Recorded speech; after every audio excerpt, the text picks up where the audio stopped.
Jugez que ce n'est pas sincère, on arrête. Pourquoi depuis 1960 jusqu'à aujourd'hui, soi-disant indépendance, vous savez bien qu'il y a beaucoup de mots, ça ne va pas. On produit beaucoup, on a toutes les richesses, mais pourquoi ça ne va pas? Il y a quelque chose qui ne marche pas. Nos matières premières sont exportées. À les transformer, on revient nous vendre encore avec... donc on exporte en quelque sorte nos emplois et toute notre richesse. Sur le plan économique, rien ne va. Sur le plan de défense, on a vu avec la guerre, rien ne va. Pourquoi il faut continuer? On change de partenariat. Qu'est-ce qui garantit que la Russie sera mieux que la France à l'avenir? Les Russes suivent très bien ce qui se passe en Afrique. Et c'est parce qu'ils sont aussi anti-impérialistes que nos esprits, je peux dire nos idées convergent. Voilà. Déjà, quand vous prenez nos équipements ici, la plupart de nos équipements sont russes. La plupart. Ils acceptent de nous vendre tout. Et vous avez vu un équipement, je dirais français peut-être ici? Il n'y en a pas beaucoup. Quelques-uns. Aujourd'hui, dans cette guerre, comme on le dit, cette année, nous avons fait l'expérience. On refuse de nous vendre, par exemple, beaucoup d'États impérialistes refusent de nous vendre ce qu'ils disent, ce qui est létal. Des canons qui se montent sur l'avion, on refuse de nous vendre. Et voilà. Et avec la France, il y a beaucoup de choses qu'on souhaite payer, mais ils ne vont pas nous donner la licence. On ne va pas nous vendre.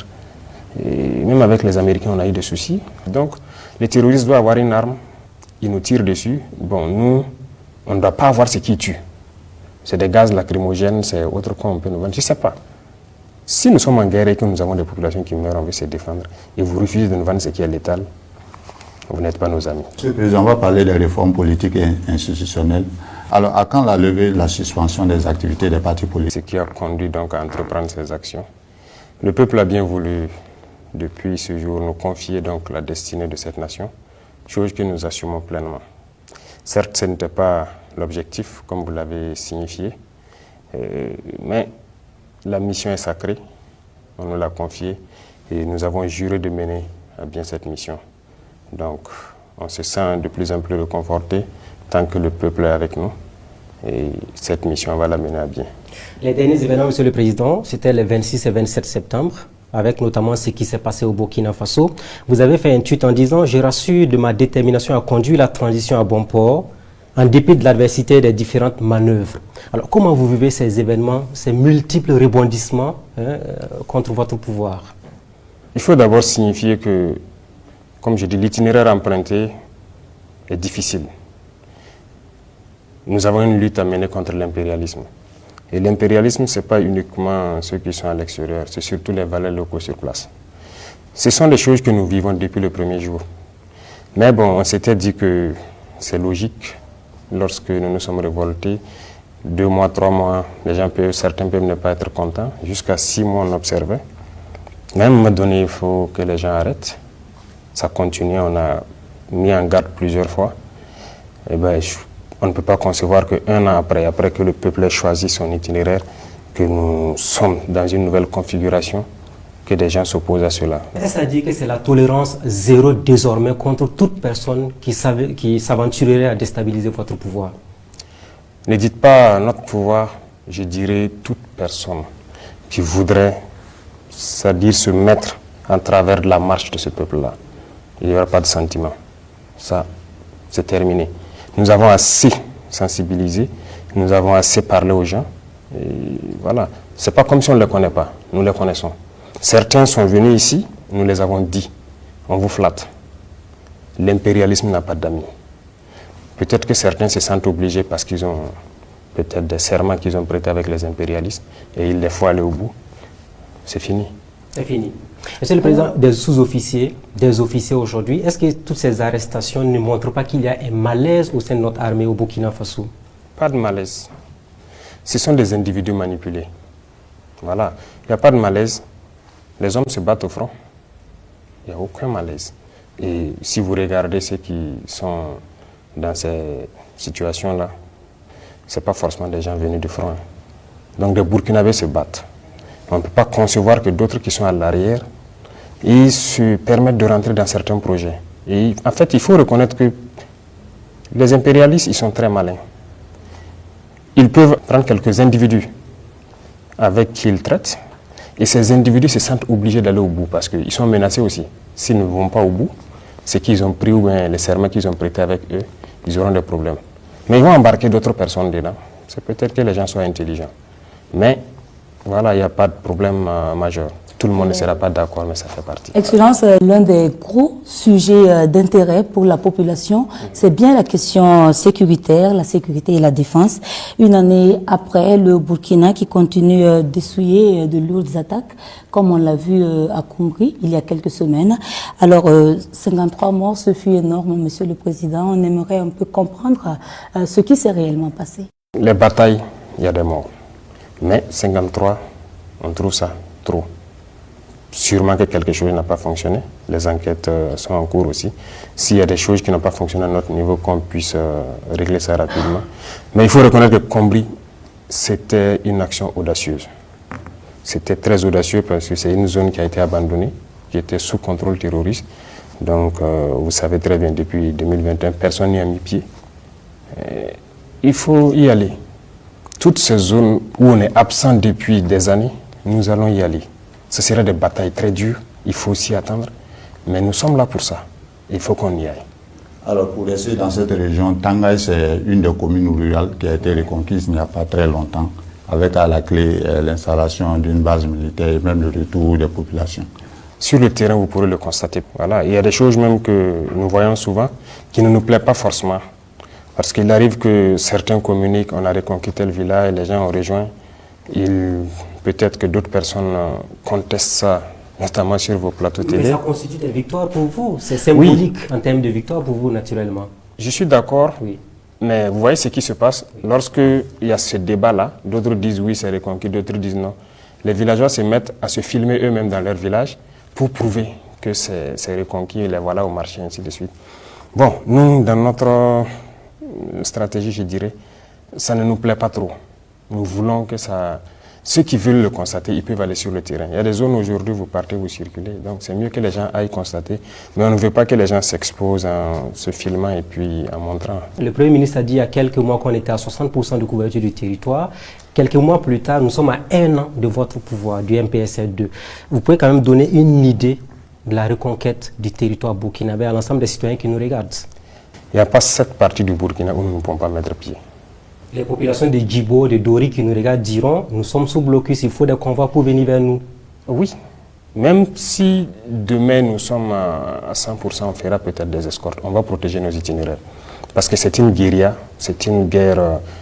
2, 3, 4 individus sortent et voilà, commettent des dégâts sur quelques camions et puis ils disparaissent.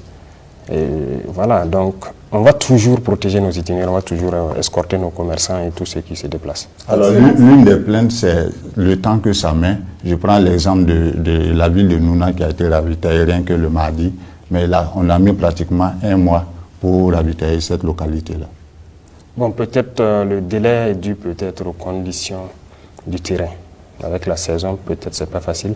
Et la planification des missions, donc dans ces situations-là, c'est pas aussi simple. Mais ce sont des choses qu'on va rattraper. Alors, Excellence, une année après votre arrivée au pouvoir, est-ce que, au regard de la configuration des choses dans la lutte antiterroriste, vous êtes toujours dans la pensée que les armes seules suffisent à vaincre le phénomène? Nous ne sommes pas dans les armes seules. Nous sommes dans la communication aussi, n'est-ce pas? On a fait comprendre que nous connaissons le problème et que les gens devraient s'abstenir de se lancer donc dans ces mouvements-là, parce qu'on sait ce qui a amené les gens à prendre les armes, éventuellement à rejoindre les camps de ces criminels-là.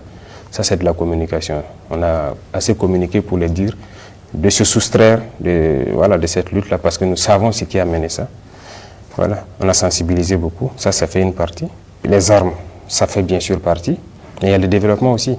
Donc nous avons lancé les deux volets en même temps. On crée de l'emploi, on crée des opportunités. C'est ça l'objectif. Est-ce que les Burkinabés qui ont pris des armes contre leur pays, vous êtes prêts à faire des démarches, même si elles sont souterraines, parce que le retour de la paix n'a pas de prix? Démarches souterraines, je ne sais pas. Vous parlez des négociations éventuellement ou des dialogues avec certains Burkinabés? On ne les connaît pas. Qui les connaît? On ne les connaît que lorsqu'ils apparaissent avec les armes et voilà. Donc, on ne sait pas avec qui on va dialoguer. C'est pour ça justement qu'on parle sur les antennes, pour que chacun puisse comprendre que ce n'est pas la bonne formule et qu'ils doivent arrêter. Mais si les gens ne déposent pas les armes, voilà, on passe par la manière des armes aussi.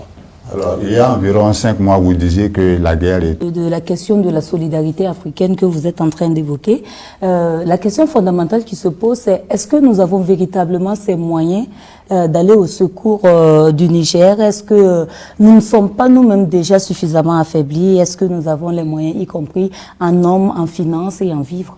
Quand on parle là-bas, ce que je vous ai expliqué, ce n'est pas forcément le Niger qu'on parle, c'est pour nous-mêmes d'abord. Il faut qu'on les aide. Si le Niger est déstabilisé, le Burkina, c'est foutu. Aujourd'hui, nous arrivons déjà avec... On n'est pas déployé d'abord, mais on fait beaucoup de choses ensemble. Rien que la semaine passée, les vecteurs aériens ont opéré en parfaite symbiose pour détruire une colonne que les Nigériens ont vu quitter vers chez eux en rentrant chez nous ici. Et nous, nos appareils sont intervenus, leurs appareils sont intervenus, tout a été bien coordonné pour... C'est ça qu'on demande. Et il faut qu'on s'aide comme ça entre pays voisins. Et finalement, qui paiera cette note? Qui paiera? Cette note? Non, ce n'est pas une note particulière. De toute façon, sur notre territoire, on fait des opérations. Il n'y a rien de particulier si les soldats se retrouvent de l'autre côté de la frontière pour faire la guerre. Le 16 septembre 2023, donc, il y a eu la création de l'AES, l'Alliance des États du Sahel.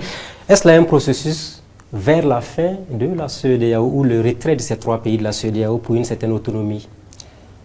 L'AES, c'est une défense en commun.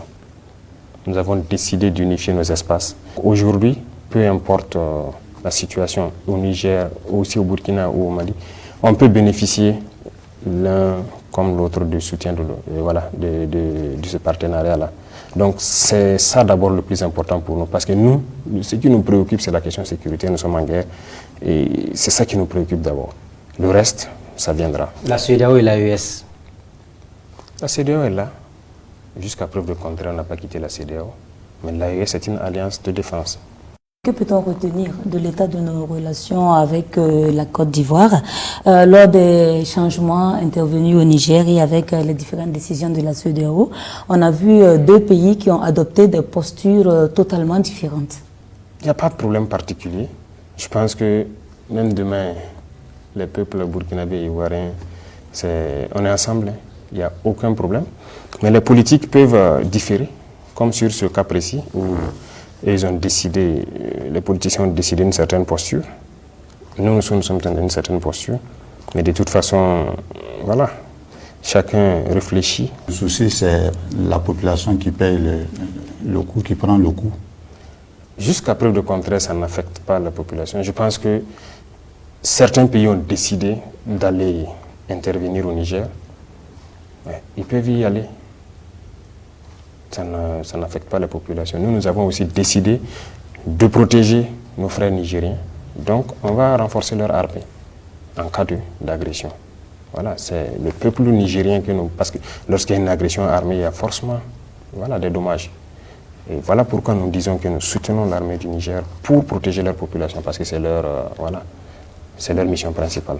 Le cas ivoirien, toujours un instant, Monsieur le Président. Est-ce que depuis que vous êtes président, vous avez reçu du matériel ou de l'argent de la Côte d'Ivoire? De quoi? De l'argent ou du matériel de la Côte d'Ivoire, de façon transparente? Alors, du matériel, oui.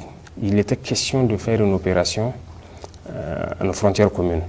On n'avait pas assez d'armes pour équiper notamment toutes les unités qui étaient là-bas, parce que nous on avait des commandes, mais on avait des soucis.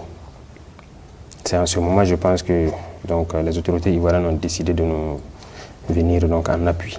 Pas de contribution financière de la Côte d'Ivoire vers le Burkina? Contribution financière, ça sera la bienvenue. Je pense qu'on a un fonds de soutien patriotique. On parle de relations de coopération avec un pays. Si demain...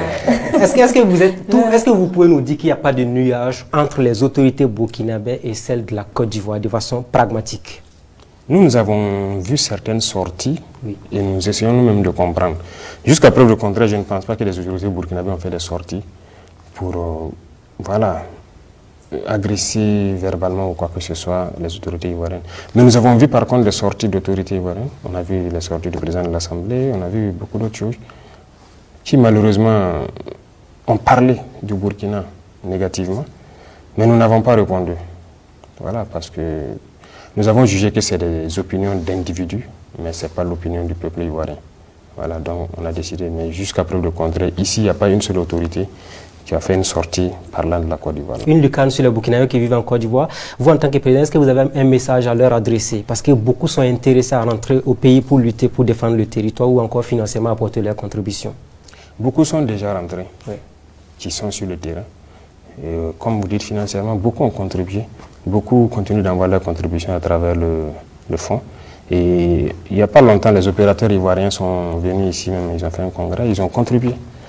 Donc vraiment, on les remercie, on les encourage à toujours. C'est de la Côte d'Ivoire seulement. Non, non, non, beaucoup de la diaspora. Ça, il faut le reconnaître. C'est ce que j'ai dit, nous avons beaucoup apprécié le réveil.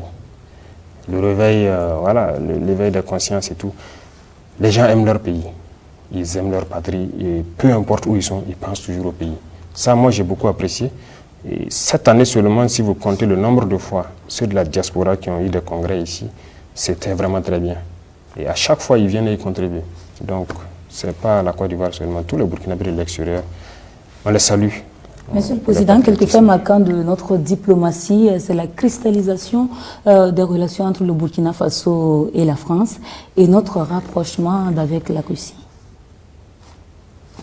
C'est ce que nous sommes en train de travailler véritablement à être